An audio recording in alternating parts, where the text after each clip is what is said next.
con estos dos versículos, diciendo lo siguiente. Quiero que me acompañen ahí en Romanos, el capítulo 1, versículo 16 y 17. Vamos a leerlos los dos y luego vamos a entrar en detalles a mirar qué palabra por palabra, o por lo menos frase por frase, qué lecciones o podemos obtener de ellas, o tratar de entender qué estaba queriendo decir Pablo con estas frases. Leo versículo 16. Porque no me avergüenzo del Evangelio, porque es poder de Dios para salvación a todo aquel que cree, primero al judío y también al griego. Porque el Evangelio revela la justicia de Dios, que da por la fe al que confía en él. No me gusta esta traducción, ya más adelante veremos cómo más o menos es la traducción literal. Como escrito está, el justo vivirá por fe. Muy bien, son dos versículos que, como vemos, tiene palabras que usamos muy a menudo, sobre todo aquellos que somos adventistas ya de varios años. Son palabras que de alguna manera se han vuelto parte de la jerga de nuestra iglesia, como evangelio, como poder, como salvación, como fe. Vamos a mirar qué quiso más o menos decir Pablo con estas frases y a entender por qué lo dijo. Entonces, si vamos mirando ahí en el bosquejo, vamos a mirar primero la primera frase: no me avergüenzo del Evangelio. Hace 8 días creo que habíamos alcanzado a decir algo acerca de el no me avergüenzo, y decíamos que si Pablo decía no me avergüenzo, es que probablemente cuando Pablo presentaba el Evangelio, habían algunas personas que como que se incomodaban, como que decían, esto como que no es para mí, estas ideas nuevas como que no encajan con lo que yo pienso, que es realmente todos estos, pues lo que es realmente un evangelio. Y ya en semanas anteriores hemos hablado un poco de qué significaba el evangelio, no solo para nosotros, sino para los romanos. Recordemos que la palabra evangelio para romanos tenía un tinte político-religioso, político en el sentido que el que lo proclamaban eran los emperadores, en este caso pues el emperador que estaba en ese momento, y que se presentaba a él como el rey, como el conquistador, como el señor de la tierra, pero pues también tenía un tinte religioso, porque recuerden que los emperadores en esa época creían que ellos eran parte de una divinidad, algunos de ellos sentían que eran hijos de los dioses, y Pablo toma muchas de esas palabras culturales de Roma y les cambia completamente el sentido para presentar ahora el verdadero evangelio, las verdaderas buenas nuevas del verdadero Dios, o del verdadero Señor, que es Jesucristo, el verdadero Hijo de Dios. Entonces yo quise como poner una pequeña lista de las razones, de acuerdo a lo que yo he leído, de por qué los romanos, de por qué los judíos, primeros receptores de la carta de Romanos, podrían sentir vergüenza del Evangelio. Podrían, y digo podrían porque claramente entendemos que no hay razón para ello. Pero ¿por qué Pablo dijo podrían sentir vergüenza? Y terminaremos pues cómo aplicamos eso a nosotros, cómo en el mundo actual podríamos sentir vergüenza del Evangelio. Entonces, en los romanos, básicamente yo listé tres razones. La primera es que ellos no esperaban, y estoy hablando primero de los romanos. Recuerden que la carta la carta a la iglesia de los romanos básicamente tenía dos tipos de comunidades: los romanos, de pensamiento más griego, y los judíos.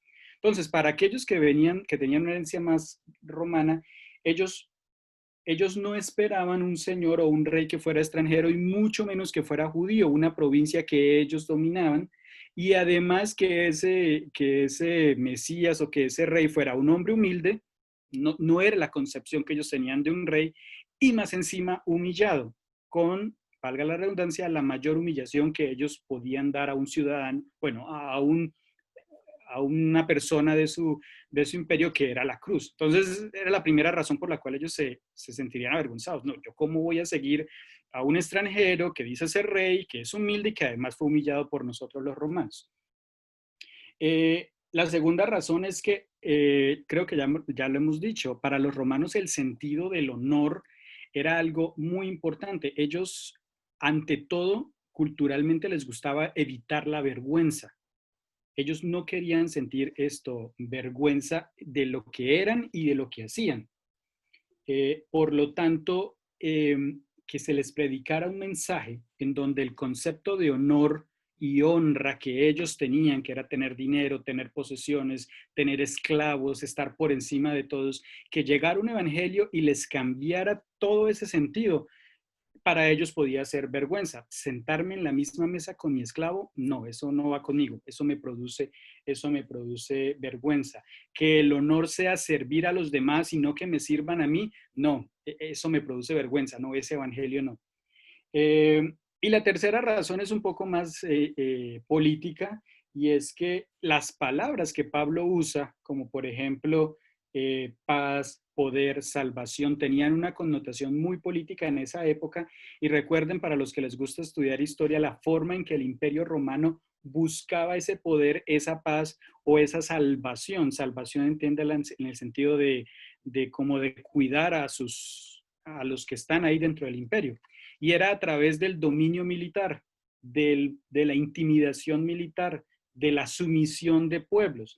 Entonces Pablo viene y presenta un rey en el cual él muestra el poder de otra manera, y que en lugar de mostrar un rey con ese tipo de majestad o con ese tipo de violencia para poder alcanzar lo que ellos llamaban la pax romana, la paz en el imperio, pues ellos decían, no, eso no es lo que nosotros entendemos como una buena nueva. Esa no es la manera como nosotros vemos a un rey, y mucho menos a un rey que viene a gobernar el mundo completo. Entonces, para los estándares de la cultura romana de la época, el evangelio producía vergüenza precisamente por eso, porque iba en contra de lo que ellos pensaban que era el sentido de un imperio o de un reino. Pablo les venía a presentar un reino completamente diferente. ¿Qué pasaba con los judíos? Bueno, aunque culturalmente diferentes, si nos vamos a mirar, eran similares.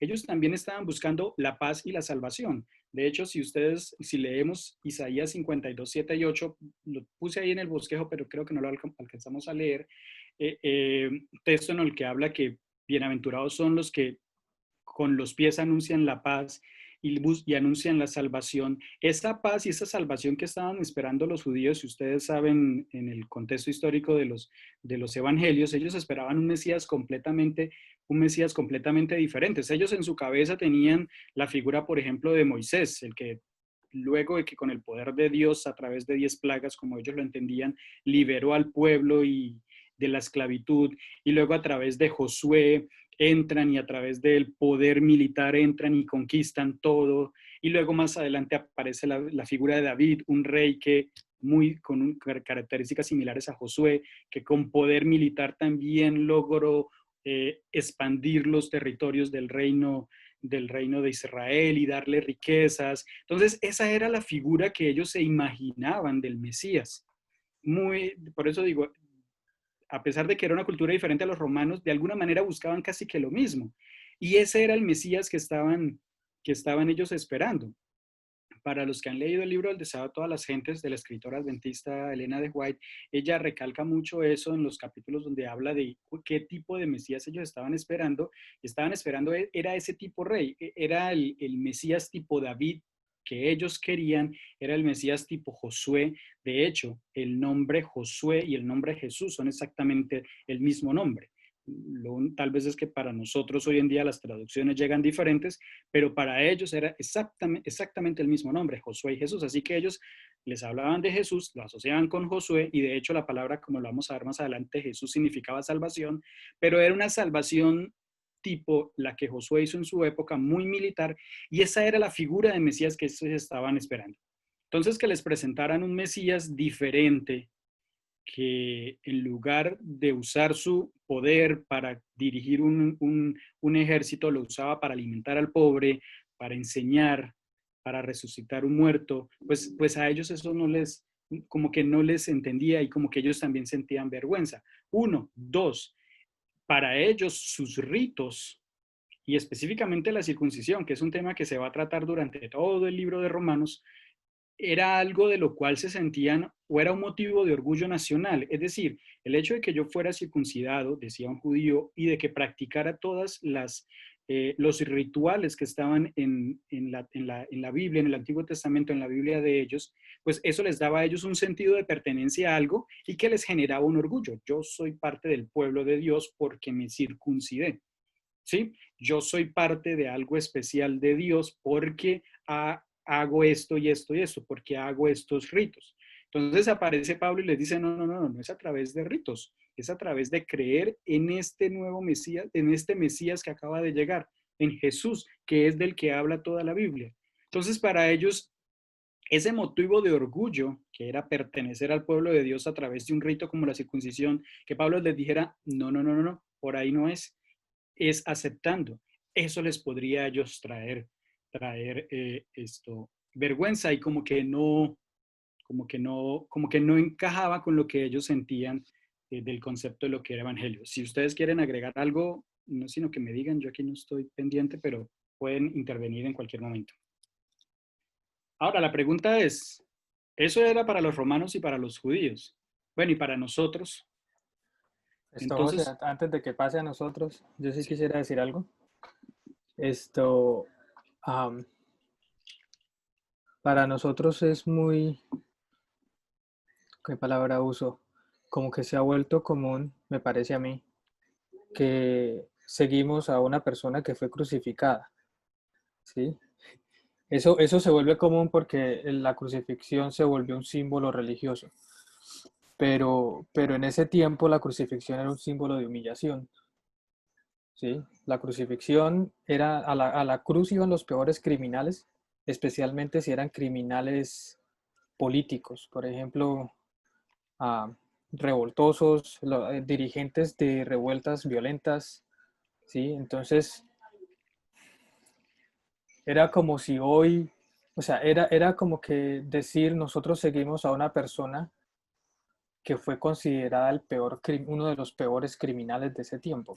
Entonces, que una persona dentro del Imperio Romano dijera yo sigo a alguien que fue considerado criminal, fuera que lo fuera o no, porque a él lo que importaba no era que si era inocente o no, lo que importaba era lo que el imperio decía que era. Entonces, si el imperio dijo que era un criminal porque evidentemente lo puso en una cruz, yo no voy a seguir a un criminal. Yo no voy a seguir a alguien que es considerado algo tan humillante, ¿sí? Y lo mismo para un judío. Un judío va a decir, ¿cómo así que yo voy a seguir a alguien que fue vencido por el imperio romano? Yo no voy a seguir a alguien que el imperio vino y lo crucificó. Eso quiere decir que fue vencido. Entonces es un Mesías bien débil, súper débil, ¿sí? No solo débil, fue vencido, ¿sí? Entonces, pues además de todo lo que usted dijo, el hecho, o sea, la cruz era una vergüenza. La palabra, o sea, la connotación de la cruz era vergüenza, vergüenza. O sea, pensar en la peor cosa que le puede suceder a alguien en su reputación, si usted lo asociaban con una cruz, usted era lo peor. Sí, usted estaba relacionado con algo que era malo, con algo que era vergonzoso, con algo que era deshonroso. Entonces, era, o sea, uno no se alcanza a imaginar el riesgo que alguien tenía a asociarse con alguien que fue crucificado. Eso no era, o sea, eso era algo que iba a causar vergüenza, creo yo. gracias, Pablo.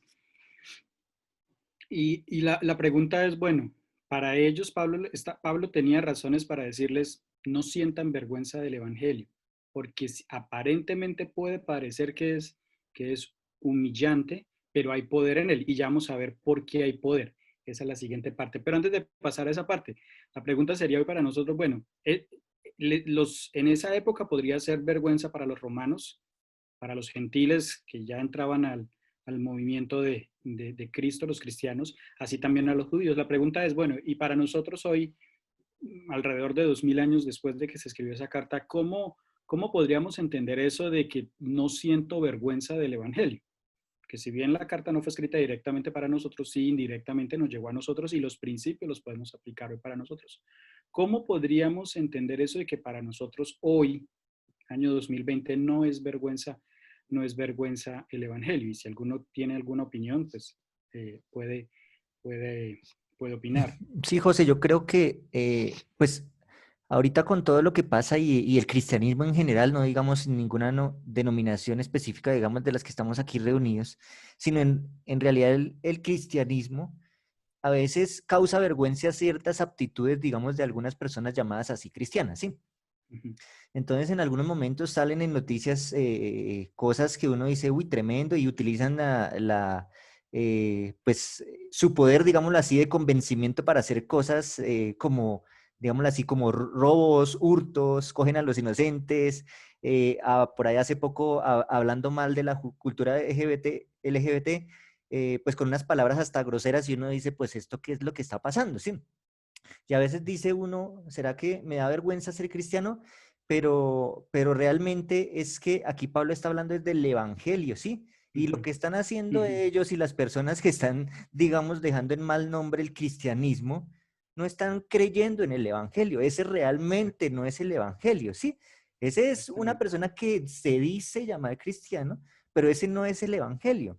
Entonces, en ese momento nosotros debemos tener en claro es que nosotros tenemos un evangelio independiente de la denominación y de las personas que estén, entre comillas, creyendo en esa denominación, porque pueden estar ahí, pero pues uno no sabe internamente si realmente están convencidos en el evangelio o están ahí por otra cosa totalmente diferente. Entonces hay que tener eso en claro porque tristemente, pues sí, dejan muy mal parado, digamos, a los cristianos, pero nosotros realmente de lo que no nos debemos avergonzar no es de los cristianos, sino del evangelio. De eso no nos tenemos que avergonzar y pues de Cristo, que es el que realmente pronuncia ese evangelio, no nosotros como seres humanos, porque pues nosotros nos equivocamos, Cristo no. Gracias, Eliseo. Y dio en el punto. Pablo dice, no me siento avergonzado del Evangelio. Y nosotros realmente seguimos el Evangelio. Y como lo presentó en los primeros versículos que ya hemos estudiado, el Evangelio no es otra cosa que una persona, la persona de Jesucristo, que es lo que hemos escuchado. Ahora, ¿dónde podemos encontrar las enseñanzas de ese Evangelio, los principios de ese Evangelio?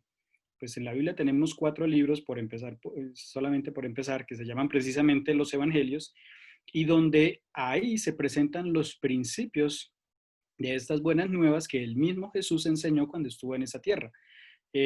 Puse el ejemplo ahí en el, en el bosquejo y ustedes lo pueden mirar, no vamos a seguirlo exactamente porque el tiempo no nos da, de Lucas 3, cuando Juan el Bautista, predicando sobre el Evangelio, preparando el terreno para Cristo, se le acercan y le preguntan a él, después de que él dice que es necesario que se arrepientan para ser bautizados por agua y por el Espíritu, le preguntan y le dicen, bueno, ¿y qué vamos a hacer? ¿Qué debemos hacer?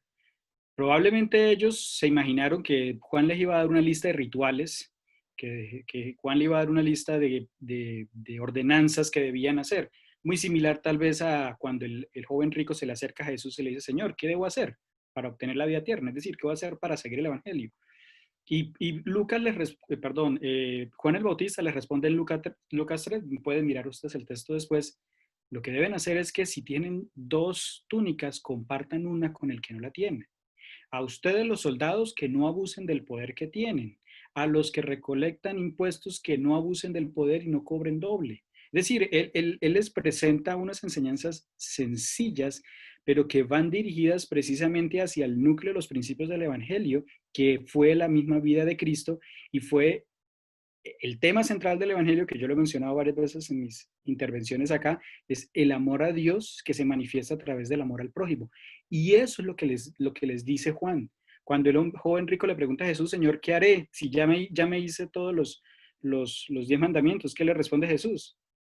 Vende todo lo que tienes y dalo a los pobres. Es decir, tienes que ir al centro, como al núcleo del Evangelio, que es Cristo y su amor para que muestres ese amor para otras personas. Y ese es el núcleo del Evangelio. El Evangelio que enseña a perdonar aunque yo no sea el culpable. Mateo 5. Jesús no dice si tienes algo contra tu hermano, ve y arréglalo. Él dice, si tu hermano tiene algo contra ti, toma la iniciativa y tú mismo ve y arréglate con tu hermano.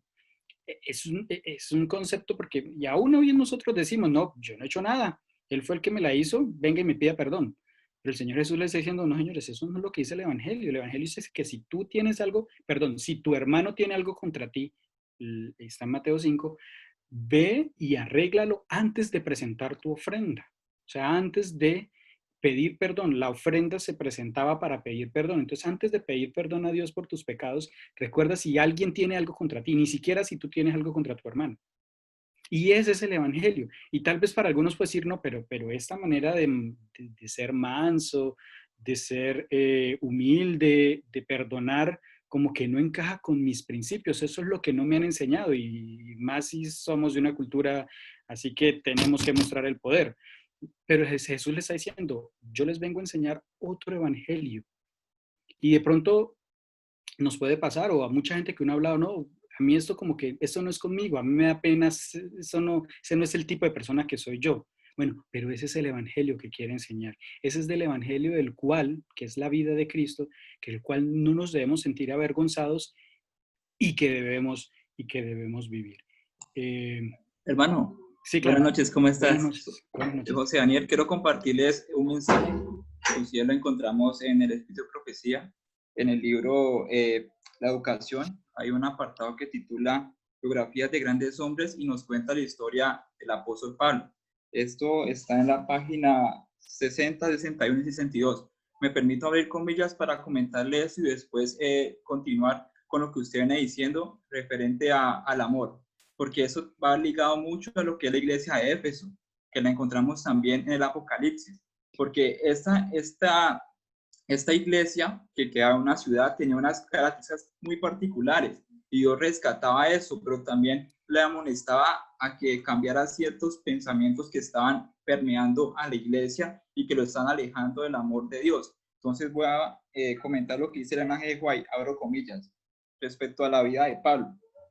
Dice, a la fe y a la experiencia de los discípulos galileos que habían acompañado a Jesús, se unieron en la obra del Evangelio el fogoso vigor y el poder intelectual de un rabino en Jerusalén. Siendo ciudadano romano, nacido en una ciudad gentil, siendo judío no solo por descendencia, sino por educación, celo patriótico y fe religiosa de toda una vida, y habiendo sido educado en Jerusalén por los rabinos más eminentes e instruido en todas las leyes y tradiciones de los padres, Saulo de Tarso compartía en toda su intensidad el orgullo y los prejuicios de su nación. Cuando aún era joven, llegó a ser un honrado miembro del Sanedrín. Se lo tenía por hombre promisorio y celoso defensor de la antigua fe. Continúa diciendo el G. White. En las escuelas teológicas de Judea, la palabra de Dios había sido sustituida por las especulaciones humanas. Las tradiciones e interpretaciones de los rabinos la despojaban de su poder. El engrandecimiento propio, el amor al dominio, la exclusividad celosa, el fanatismo y el orgullo despectivo eran los principios y motivos predominantes de esos maestros. Los rabinos se enorgullecían de su superioridad, no solo sobre los habitantes de otras naciones, sino sobre las multitudes de la suya propia. Dominados por el odio hacia sus opresores romanos, abrigaban la determinación de recobrar por la fuerza de las armas su supremacía nacional.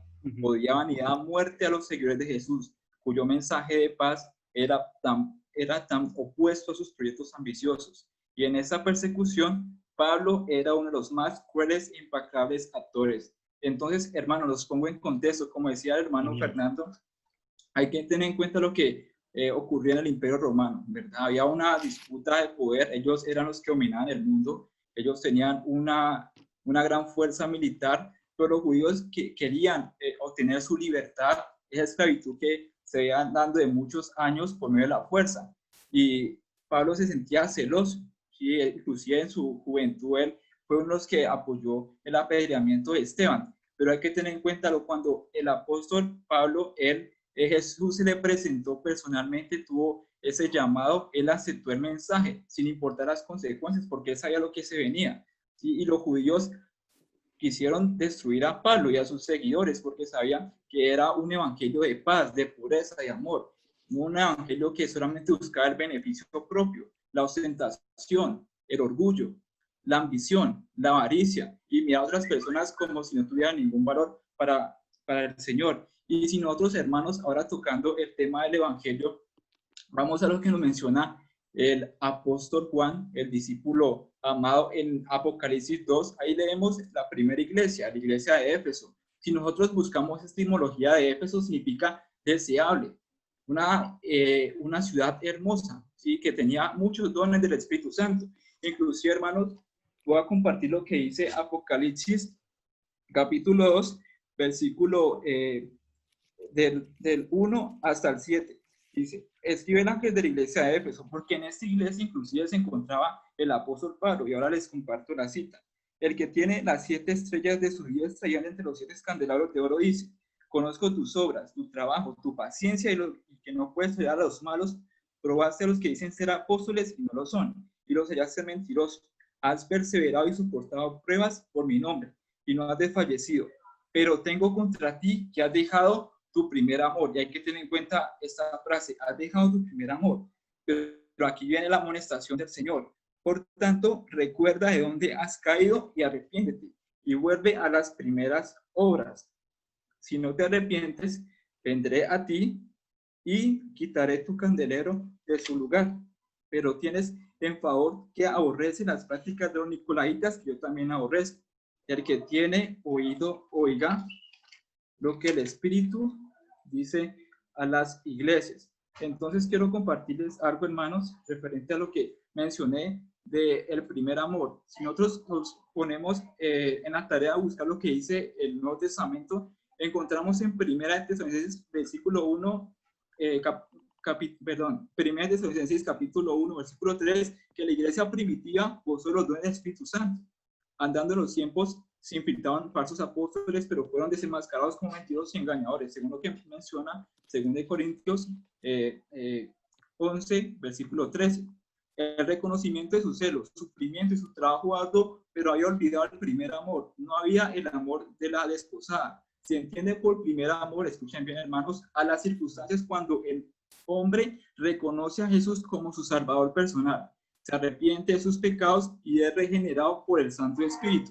Este sentir es espontáneo, intuitivo, diligente, misericordioso. Aquel amor de los primeros días del cristianismo había sido olvidado. ¿Y por qué, hermanos? Porque empezaron a infiltrarse falsas doctrinas. Otros grupos, como los nicolaitas, que ellos negaban los mandamientos, inclusive ellos eran idólatras y iban a favor de lo que practicó Balaán, cuando guiado por este rey en la época de Moisés, ellos quisieron que el pueblo se apartara de los caminos del Señor y practicaron idolatría, lascivia, tantos pecados que degradan al ser humano. Esas cosas están permeando la iglesia, pero Dios, por su misericordia, manda mensajes y el evangelio es eso, buenas nuevas de salvación.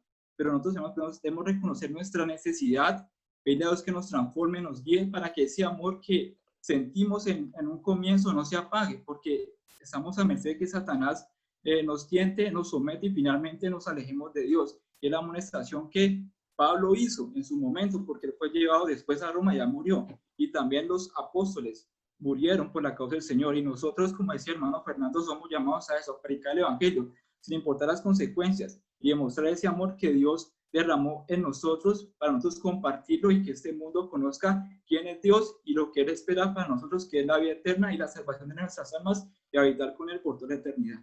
Gracias, hermanos. Gracias a usted, hermano José Daniel. Sí, él lo acaba de resumir muy bien.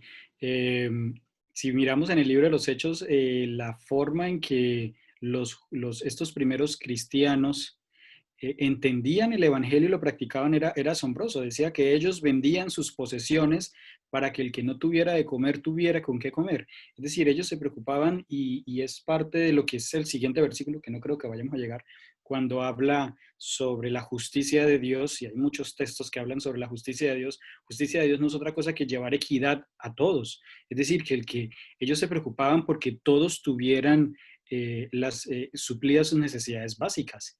Y que todos fueran tratados como iguales. Básicamente eso era vivir bajo los principios del Evangelio.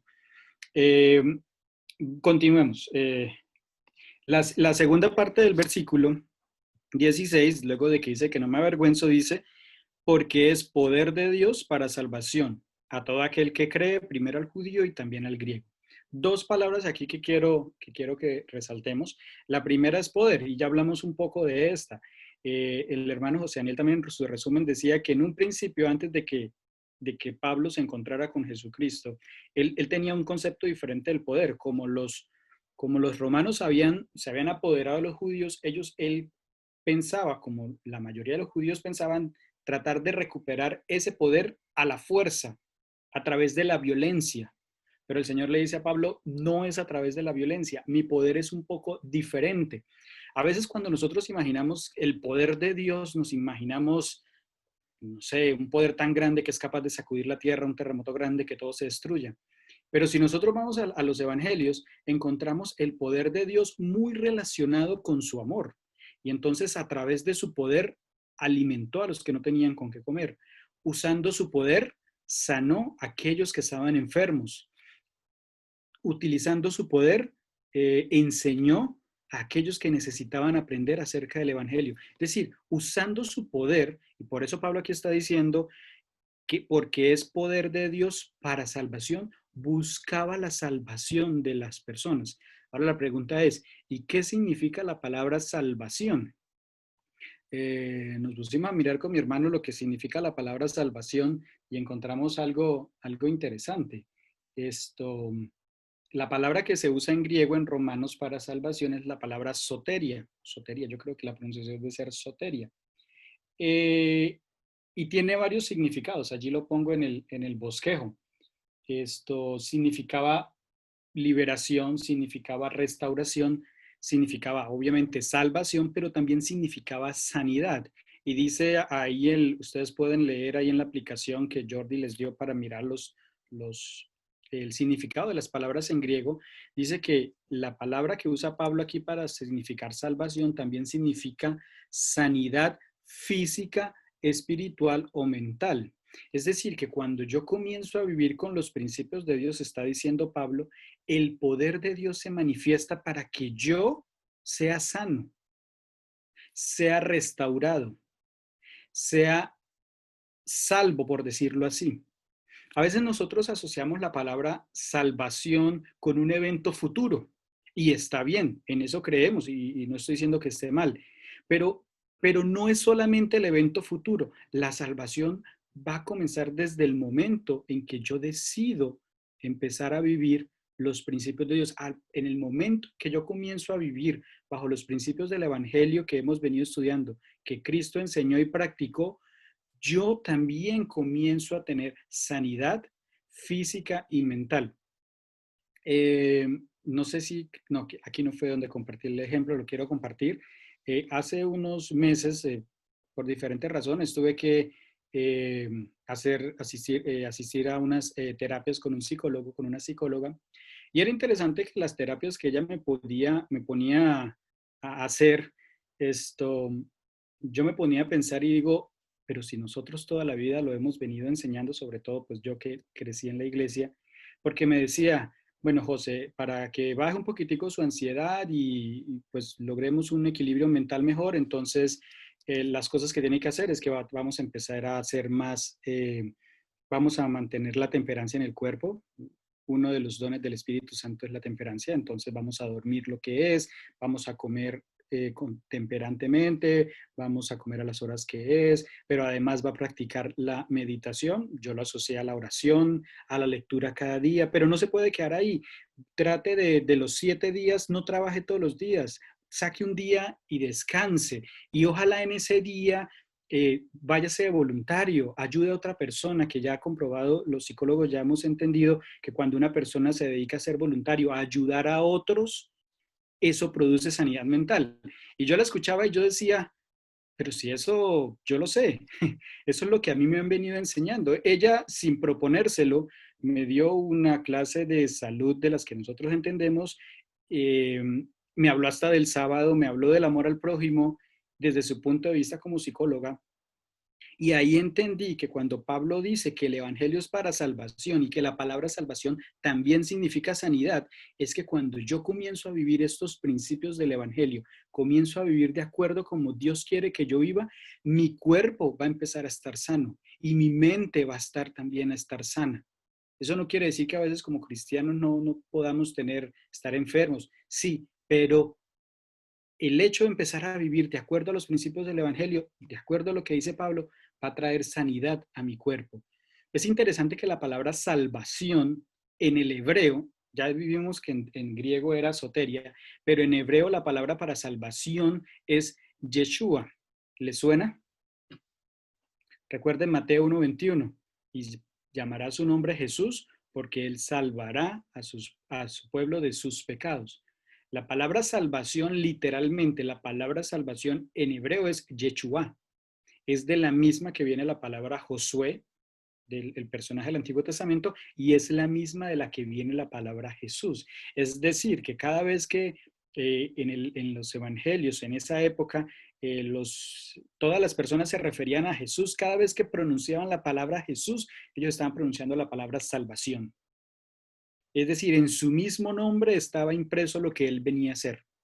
Y esa palabra significa, además de salvación, y eso también está allí en la aplicación de la Biblia, significa también bienestar, significa salud. Es interesante que Dios piensa en todo y que el Evangelio y que esta salvación no es algo que simplemente vamos a esperar a un futuro que creemos que es cercano, pero que también podemos empezar a experimentar los beneficios hoy. Cuando yo vivo con los principios del Evangelio, hoy yo comienzo a vivir o comienzo a experimentar la salvación, que es la sanidad. Yo puse varios textos allí, sobre todo Pablo, en donde Pablo pareciera que hablara de la salvación no solo como algo futuro, porque también habla de la salvación como algo que va a venir en el futuro, pero también hace mucho énfasis de que esa salvación es ya, porque hoy ha venido la salvación a tu casa. Eso lo dijo Jesús a Zaqueo.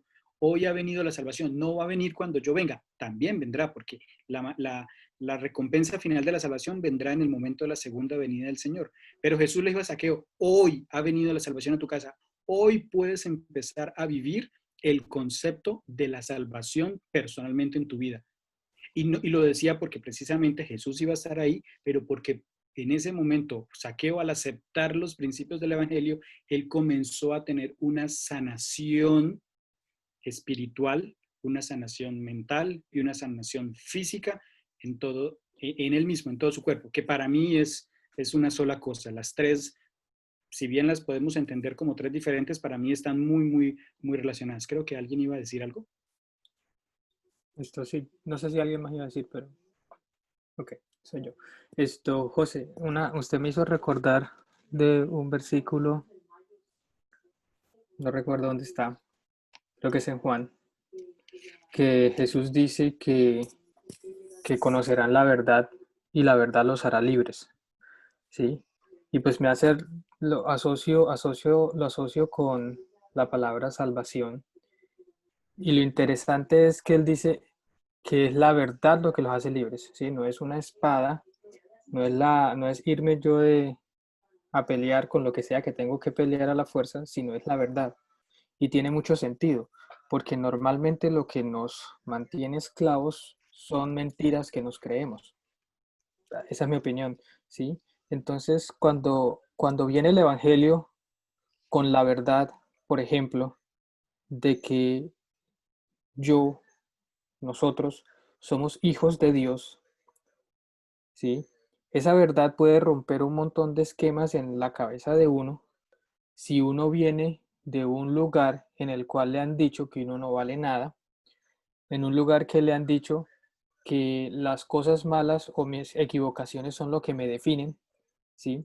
Si Jesús viene y me dice, listo, esas cosas pasaron, pero la verdad es que usted no está definido por las malas acciones o por las equivocaciones que ha hecho, sino que usted está definido porque usted es un hijo de Dios. Entonces su valor está en el hecho de que Dios le da el valor por encima de todo y que usted es igual a la persona que está a su lado. Usted no es menos que la persona que está a su lado. Entonces, usted cuando cree esa verdad, rompe el esquema que le tenía la mentira y lo libera.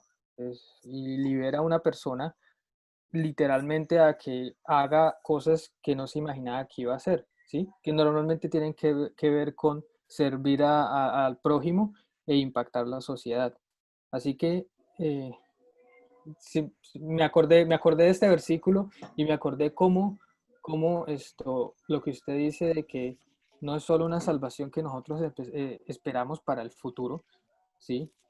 Sino que es una salvación hoy en el cual la verdad del Evangelio puede romper con el poder que nos esclaviza, ¿sí? Y que la Biblia lo llama pecado, y que lo puede romper solo con la verdad, ¿sí? Cuando usted cree una verdad, ese va a romper el poder del pecado y lo va a hacer libre para usted poder hacer un montón de cosas que no creía que podía hacer.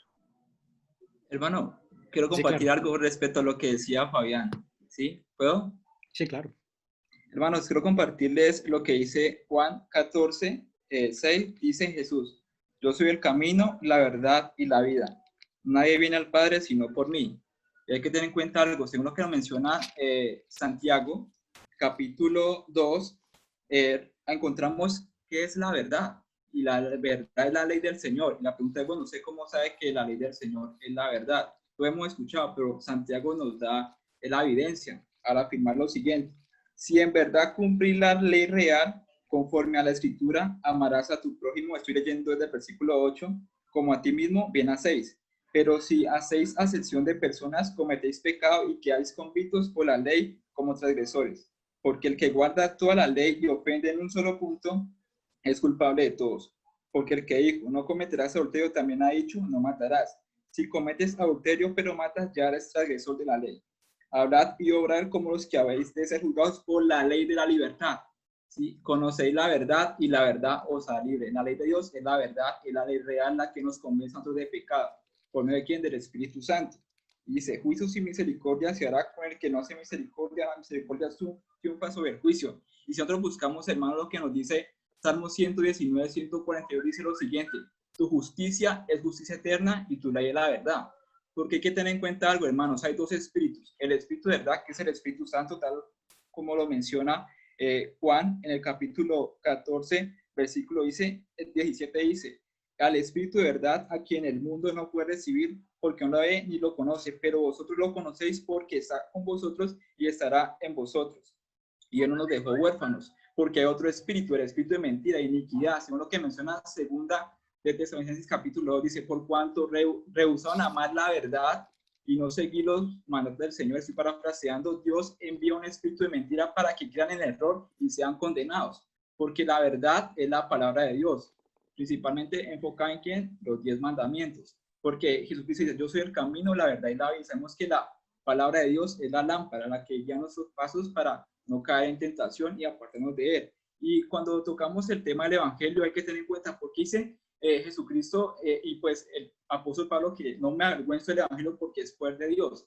Poder es de restaurar, porque el poder de Dios nos convence. Dice Jesucristo, cuando yo me vaya, os enviaré el Consolador, y os convencerá de pecado, de justicia y de juicio. Cuando nosotros le pedimos a Dios perdón por nuestros pecados, estamos reconociendo nuestra parte y nuestra necesidad de un Salvador, y Él nos justifica por medio de su santa sangre. Y si somos fieles a Él, Dios nos da la vida eterna, porque es su palabra, su promesa. Y si ustedes leen, hermanos, lo dejo de tarea, San Juan capítulo 15, del 18 al 27, encontramos por qué el mundo aborrece a los cristianos genuinos. ¿Por qué lo aborrece? Y por qué Pablo dice que no se avergüenza de ello, porque dice lo siguiente: si Jesucristo, siendo el gran maestro, el salvador, el Mesías, el ungido de Jehová, él sufrió tanto por nosotros y fue perseguido, finalmente fue crucificado. Si él fue el maestro, ¿qué le puede esperar a los discípulos? No lo voy a entender, hermanos. Entonces, algo para tener en cuenta, y ahí para que ustedes lo estudien con más detenimiento, porque los evangelios todos van ligados, y también lo encontramos inclusive en los salmos y en los demás libros de la Biblia, que son 66, hermanos. Mira, eso quería comentar. Gracias, hermano José Daniel. Tal vez una de las mejores explicaciones que de forma personal, esa es mi opinión, que el Señor Jesús dio sobre los 10 mandamientos se encuentra en el Sermón del Monte. Léanlos, todo el sermón, Mateo capítulos 5, 6 y 7. De hecho, él menciona, antes de comenzar a explicar la ley, él comienza a decir, yo no he venido a abrogarla, he venido a cumplirla. Y la palabra cumplirla que él usa ahí en hebreo, en griego, significa, que fue en el que se escribió Mateo, significó vengo a completarla, vengo a hacerla completa. No que la ley no fuera completa antes de que él viniera, sino que a través de su vida él la iba a hacer real. Él iba a mostrar la ley en su carácter, en su vida.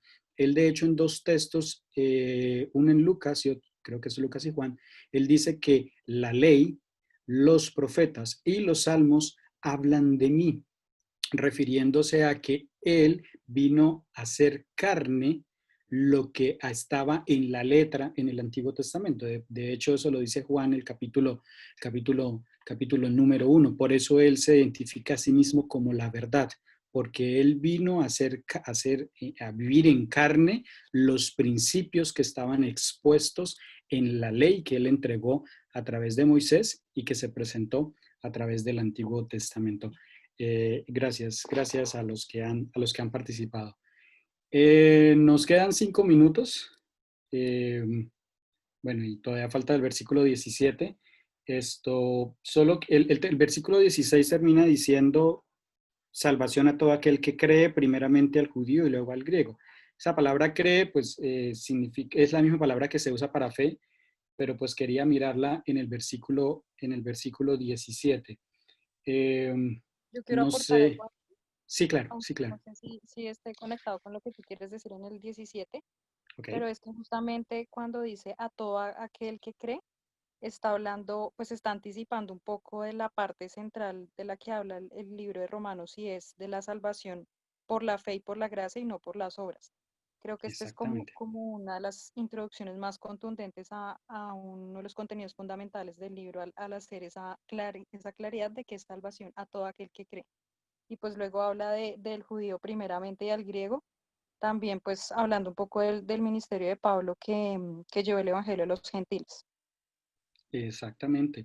De hecho, si ustedes miran en la último párrafo que yo puse en el bosquejo, saltándose el versículo 17 al final, básicamente yo llego a la misma conclusión, que pareciera que Romanos 1, 16 y 17, como la acaba de decir la hermana Dayana, creo que es, sí, Diana. está Diana, que en estos 2 versículos Pablo está presentando el resumen de la tesis o de la idea que va a presentar o que va a desarrollar durante toda su carta.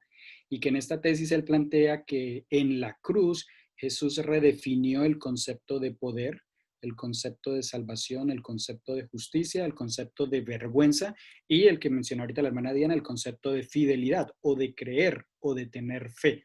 O sea, en estos 2 versículos a mí me parece que él da como el resumen. No sé cuántos de ustedes han leído a veces en los artículos científicos, antes de el que escribe el artículo poner a desarrollar su idea, en el primer párrafo él pone la idea general, el resumen de lo que quiere decir. A mí me parece que Pablo en estos 2 versículos dijo, esto es el núcleo principal de lo que yo voy a desarrollar en el resto de la carta, como decía la hermana Diana, incluyendo el concepto de fidelidad, de salvación, de poder, que ya vimos, de vergüenza, y el de justicia, que pues nos quedó pendiente porque pues ya son las 8. No, qué ¿Alguien? pena. Sí, Quiero claro. compartir algo de lo que decía Diana, abro comillas, pero hay que tener en cuenta, o sea, si nosotros tenemos fe, las obras van a demostrar la fe que nosotros tenemos, que la fe sin obras es muerta, eso lo menciona inclusive el libro de Santiago. Voy a abrir comillas, eso lo encontramos en la revista Review and Herald, el 5 de octubre de 1886, dice lo siguiente, abro comillas, la verdadera fe, mientras confía plenamente en Cristo para la salvación, conducirá a una perfecta conformidad con la ley de Dios. La fe se manifiesta por las obras, es decir, las dos van ligadas, se complementan y no hay que, porque eso es lo que Jesucristo demuestra. Somos cumplidores de la ley y demostramos la fe si nosotros lo amamos de corazón, y eso se va a notar en nuestro carácter, en nuestro comportamiento, en nuestra relación con nuestros amigos, familiares, porque es fruto de nuestra comunión con Dios, y esas son las obras de justicia, de bondad, de misericordia que Dios desea que nosotros tengamos, y ahí demostramos la fe que tenemos en su Creador y el deseo de servirle y honrarle a Él. Gracias, hermano. Y precisamente de eso habla el siguiente versículo, que pues lo vamos a dejar para la otra semana ya cuando regrese Jordi. Y es precisamente habla de eso, habla de la justicia. Las obras tienen mucho que ver con la justicia de Dios. Y bueno, lo estudiaremos la semana entrante. Los que quieran mirar en el bosquejo, puse varios textos en donde tanto Pablo en el Nuevo Testamento, pero principalmente Pablo en Romanos dice que la justicia es respaldada por los profetas. Eso lo dice en Romanos capítulo 3. Y si uno se va a los profetas, y puse algunos textos, puse un texto de Isaías capítulo 1, Jeremías capítulo 22, puse un texto de Miqueas. En esos textos los profetas enseñan o explican cuál es el verdadero concepto de la justicia. Y todos tienen como más o menos la misma idea, y esa justicia está relacionada A veces nosotros pensamos en justicia como que cada uno reciba lo que se merece, pero la justicia de Dios es un poquito diferente tal y como lo presentan los profetas en el Antiguo Testamento, y es que el Señor da, o sea, no busca castigar, sino busca restaurar. La justicia de Dios yo no la considero una justicia punitiva, y perdón si uso términos, si hay algún abogado y usa un término incorrecto. Dios no busca una justicia punitiva, sino Él busca una justicia restaurativa. Él a través de la justicia busca restaurar. Y muchas veces las herramientas que Él usa para aplicar su justicia, si vale el término, o para hacer su justicia, esa que restaura a las otras personas, somos nosotros mismos a través de nuestras acciones y de nuestras obras a otras personas, que en Mateo 5 Él la llama la gloria de Dios, para que es la luz, para que los demás vean vuestras buenas obras y de esa manera glorifiquen al Padre que está en los cielos. Vamos a dejar hasta ahí. Cubrimos solo el versículo 16, pensé que podíamos hacer los dos. La semana entrante ya con Jordi continuaremos con el versículo 17. Muchas gracias, Eliseo, Joana, por la invitación, y pues aquí seguimos y estamos pendientes para colaborar y para entre todos crecer en el conocimiento. Gracias, José, porque esto último que decías iba a aportar algo. Estaba buscando el mismo texto que aportó, que se aportó de Juan 8:32, conoceréis la verdad. Fabián lo aportó. Estaba aportando, pero ya no aporto porque ya lo aportaron, pero es eso, ese poder de encontrar la verdad, y lo que decías al final, de buscar más que de juzgar la restauración, ¿sí? Entonces creo que ese es el poder que nos habla Pablo, ¿sí?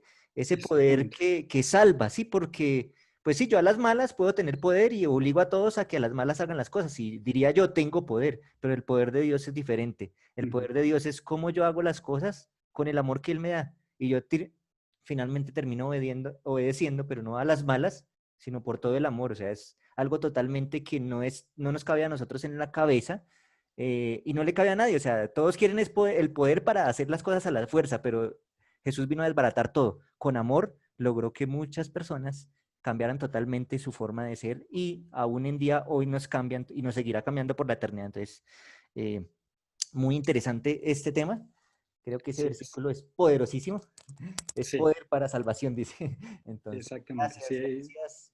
José, y acá estábamos hablando con Joana. Nos gustaría, José, que nos acompañaras el próximo martes, no sé si puedas, y nos terminaras de comentar aquí. Sí. Sí, Jordi va a estar, pero no, qué bueno que ya que hiciste el estudio, pues nos puedas completar aquí el próximo martes, y podamos ir quedando juntos. Y ya como tengo ahí ya les dejé el bosquejo, pues de paso, si estudian algo y tienen alguna pregunta, pues traigámosla, ya que saben más o menos exactamente qué es lo que vamos a hablar el próximo martes. Perfecto, muchas gracias. Entonces, listo, vamos a orar y terminamos entonces en esta noche.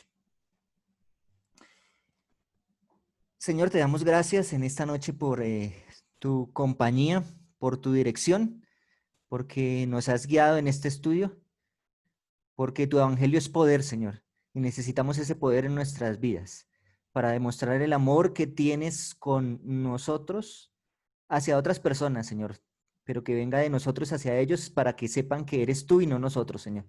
Así que te damos gracias porque a medida que estudiamos conocemos la verdad, Señor, y eso es salvación para cada uno de nosotros. Así que gracias por dirigir, por la presencia de tu Santo Espíritu, y dejamos todo en tus manos porque te lo empleamos todo en tu Hijo amado Cristo Jesús. Amén.